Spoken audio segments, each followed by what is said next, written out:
পঞ্চায়েতের অদূরে থাকা পুকুরে পড়ে বস্তা বস্তা সরকারি সার, বীজ, কীটনাশক ও পোশাক। রাজনৈতিক তরজা বাঁকুড়ার হামিরহাটিতে। সমগ্র বিষয়টি তদন্তের আশ্বাস মহকুমা শাসকের। হামিরহাটি গ্রাম পঞ্চায়েতের লাগোয়া পুকুর থেকে মিলল সরকারিভাবে সরবরাহ করা বস্তা বস্তা সার, কীটনাশক, বীজ ও শিশুদের পোশাক।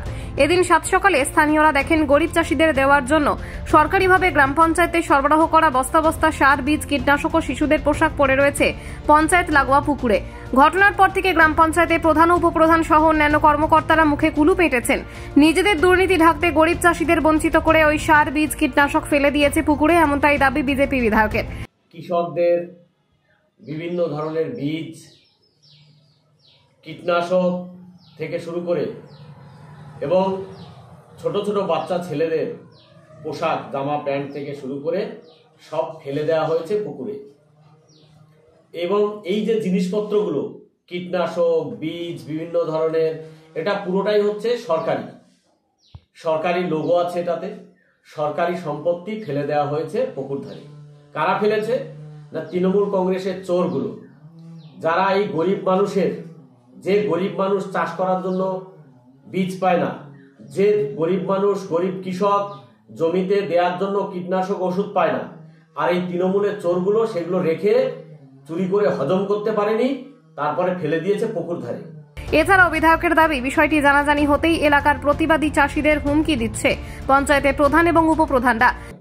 এইসব যখন ফেলে দিয়েছে তখন সাধারণ মানুষ থেকে শুরু করে সবাই দেখেছে, মিডিয়া গেছে সেখানে যাবার পরে তৃণমূলের নেতারা ওই এলাকা এবং বর্তমানে প্রধানও আছেন সঙ্গে, তারা গিয়ে সাধারণ মানুষকে থ্রেট দিচ্ছে যে তোরা ঝামেলা চাইছিস।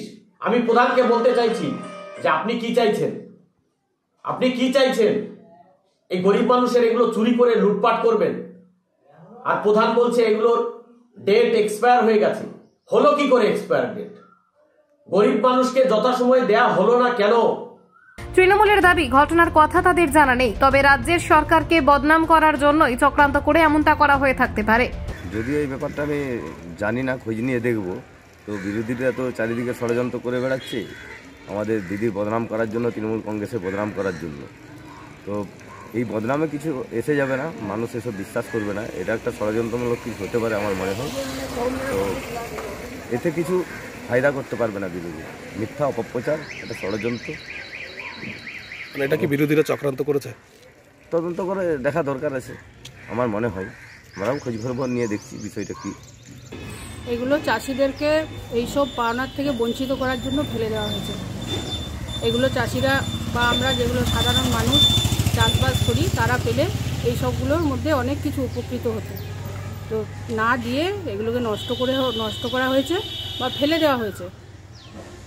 আপনারা যখন পঞ্চায়েতে আসতেন, চাইতেন সার বীজ, তখন কি বলতো? তখন বলতো এখন সার বীজ আসছে না, যখন আসবে আপনাদেরকে খবর দেবো, আপনাদেরকে এসবগুলো পাইয়ে দেবো, চাষিদের যেটা প্রাপ্য। তাহলে এত সার বীজ নষ্ট হলো হঠাৎ, আমরাও দেখে মানে নিজেদের খুব খারাপ লাগছে যে আমরা এইসব জিনিসগুলো চাষিদের হাতে তুলে না দিতে পেরে আর এগুলো আজকে পুকুরের জলে ফেলে নষ্ট করা হয়েছে। কি বলবেন পঞ্চায়েতের এই কাজকে? ও পঞ্চায়েতের প্রধানকে ধিক্কার জানাই, হামিরহাটি গ্রাম পঞ্চায়েতকে ধিক্কার জানাই। বিষ্ণুপুরের মহকুমার শাসক প্রসেনজিৎ ঘোষ জানান, এই রকম অভিযোগ যদি সত্যি হয় আমরা তদন্ত করে দেখব এবং অবশ্যই উপযুক্ত ব্যবস্থা নেব। কতটা উপকৃত হতেন আপনারা? আমরা ভালোই উপকৃত হতাম।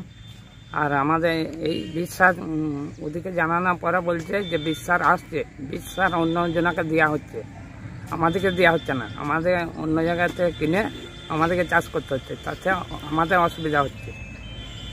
আর এই সার্ভিসগুলো পেলে আপনারা উপকৃত হতেন? হ্যাঁ, হতাম। পঞ্চায়েতের এই কাজকে কিভাবে দেখছেন আপনারা?